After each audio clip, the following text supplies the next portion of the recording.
He's going to Brazil. Good thing I learned Spanish. He is not ready. And unless you watch this video, neither are you. Today I'm handing you the ultimate blueprint to Brazilian Portuguese, covering everything from grammar to profanity. You know where we're going. So, fellas, how many accents does Brazilian Portuguese have? Too many. Way too many. In order to keep this video neutral and to stop myself from glazing my personal favorites, we're going to be following the media accent. It's a made-up neutral register used for important things like announcing the news or dubbing Jujutsu Kaisen or dubbing Dragon Ball or We're starting with the letter R because it has the most regional variation. In rural São Paulo, it can sound American. In Rio, it sounds French, and in the South, they trill it. But back to the quote-unquote standard accent. At the start of a word or when doubled, it's a H. Rio de Janeiro, carro. In consonant clusters or between vowels, it's a tap. Brasil, caro. If it's at the end of a word, just drop it. Fala, ganha. So what sound does H make then? Yamcha asked stupidly. Hey! H doesn't make any sound, silly. That's what R's for. Instead, it's more of a combo piece. Sono, sonho, fila, filha. You might recognize those sounds from Spanish and Italian. And since we're drawing parallels between Portuguese and other Romance languages, je and che, just like in French. Galera, o que vocês acham que unia a gente? Ma perché chiedi, fra? Ovviamente che tutti odiamo il francese. Tal qual. Sì, verdade!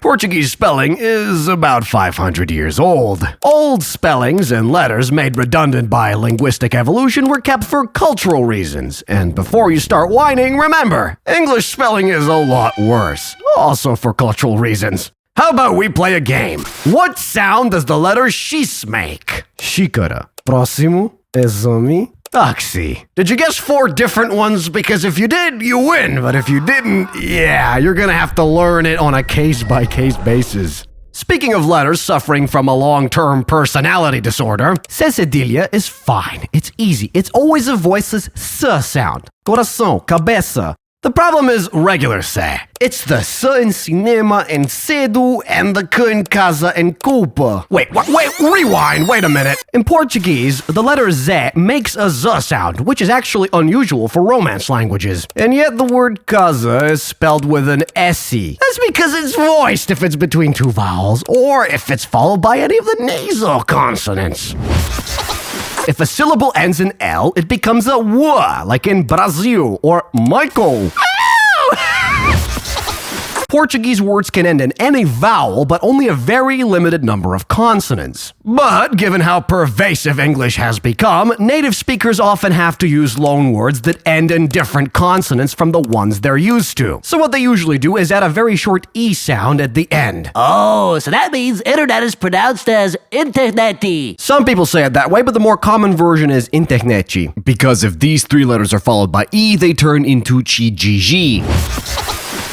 Brazilian Portuguese has 7 regular vowels. That's the reason for those 2 different stress markers. Those are not the same sounds. Avó, café, você. Stress markers also exist due to vowel reduction. Thank God this only applies to these 3 letters. Gato, leite, casa. To draw parallels, we have a dumber version of this in English. We don't care what the original vowel is. If it's unstressed, it gets turned into about, banana, problem. Huh, that wasn't so bad. What's next? Nasal vowels? People notice the tilde and they think, those must be the nasal vowels. What, you think there's only 2? If a vowel is followed by an N or an M at the end of a syllable, it becomes nasalized. Sim, bem, bom. Now for these 2 bad boys. They're used to write what is called a nasal diphthong, but I personally prefer to call it a mind-breaking pronunciation experience. Doctor, what's wrong with him? He's got a lethal case of the Portuguese. Ooh, it's the Brazilian variety.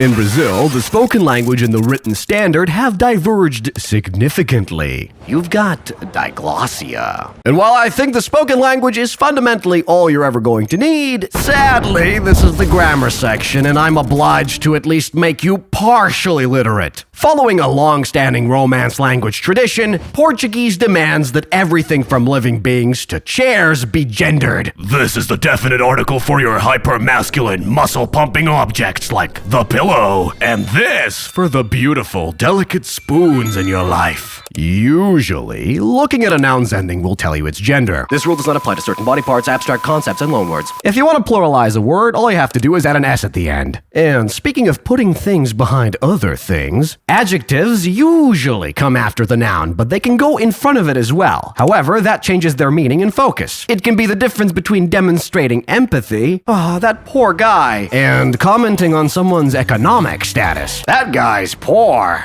Realistically speaking, this stuff takes one afternoon to learn. The verbs, on the other hand, will take you approximately the rest of your life. Yeah, you think you know everything. Oh, Romance languages conjugate a lot. You know what a personal infinitive is? In almost every single Indo-European language, the infinitive is the dictionary form of the verb because it's the one that never changes. Do you know what Portuguese speakers did to it? They conjugated it by person. Mr. President, they conjugated the infinitive. Cosa? Well, it's used mostly after impersonal phrases and prepositions, which doesn't sound that bad, but you're forgetting something. You have to contend with 100 more, all conjugated for 6 grammatical persons. We're starting our conjugation marathon with the present and future tenses, but at least I don't have to explain those to you. Do I? Then the 3 past tenses that have their own conjugations. The imperfect is used to describe actions that were ongoing in the past. The perfect is used for actions that happened and finished in the past. And the pluperfect is for things that were completed before another past event. What the f***? I wonder what the conditional does. But don't get ahead of yourself. You can't use this to talk about hypothetical scenarios. To express that, plus any feelings and opinions you might be having, you're going to have to use the subjunctive mood, which also has 3 tenses, and they're all used. Elfie! No, not really. To speak, you only really need to know 3 verb forms. Those for the first person and those for the third person singular and plural. Why? Because tu and vos got replaced by você and vocês, which function like second person pronouns, but use third person conjugations. Now technically, it is better if you know how to conjugate for the first person plural nós. However, if you don't want to, you can replace it entirely with a gente, which uses third person singular pronouns and literally means the people. And after that nightmarish emotional roller coaster, I'm sure that the people want the profanity segment. Portuguese differs from some of its Romance peers because its most severe profanity is not blasphemous, but instead copulation related. No blasphemy. That must mean Portuguese has weak insults. First, we start with the sticks, and yes, they refer to exactly the type of wood you're thinking of, with this one in particular being the most popular branch. Feel free to exclaim it when you're having a good time, a bad time, or especially when you're hurt. This exemplar here is the disgusting liquid byproduct of the aforementioned appendages turned exclamations. One evening, I was scrolling the internet for Dragon Ball Z clips to use as B-roll for these exact videos when I stumbled onto a cartoon with no fighting in it. Ew. But its protagonist caught my Portuguese-speaking eye. Tadano-kun? You see, this name can be broken down with the right kind of pattern recognition, with ta meaning to be, bondo meaning to give, and kun sounding awfully close to ku, which means buttocks, so it literally translates to he is giving ass.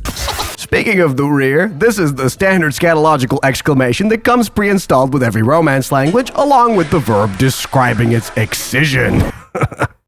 In Portugal, this is nothing more than an innocent box, but in Brazil, it's the literal human spawn point. Now, how do I say this? Put stick in box. Boom! And now you know how people are made. As for my personal favorite, it's the exclamation, and I translate, the lady of the night gave birth.